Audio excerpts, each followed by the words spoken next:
Hello అందరికీ welcome to our channel. ఈ video వచ్చేసి సద్దుల బతుకమ్మకి ఏమేమి సద్దులు చేసాము, ఎన్ని రకాలు చేసాము. యాక్చువల్గా అయితే మనం 9 రకాల సద్దుల బతుకమ్మకి అని చేసాం, ఇంక్లూడింగ్ ఫ్రూట్స్తో కూడా కలిపి. సో ఏమేమి చేసాము, ఎలా చేసామో, ప్రాసెస్ ఏంటి అన్నీ మీరు తెలుసుకోవాలని అనుకుంటే ఈ వీడియో కింద డిస్క్రిప్షన్ కింద లింక్ ఉంటుంది. ఈ వీడియో కిందనే ఆ లింక్ క్లిక్ చేసి మీరు చూడొచ్చు అనమాట. ఏమేమి ఐటమ్స్ చేసాము, ఎలా చేసాము అని మీకు ఈ వీడియోలో కంప్లీట్ డీటెయిల్గా ఉంటుందన్నమాట. మీరు ఇలాగే చేసుకుంటారా సద్దుల బతుకమ్మకి? మీరు ఇవే చేస్తారా? ఇంకా కొంతమంది సద్ద ముద్దలు అని చెప్పేసి చపాతీ చేసి కూడా బెల్లం వేసి ముద్దలు కూడా చేస్తారు.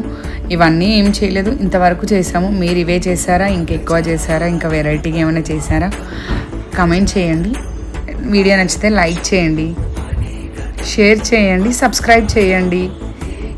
ఈ వీడియో చాలా అంటే చాలా లేట్గా పోస్ట్ చేస్తున్నాను.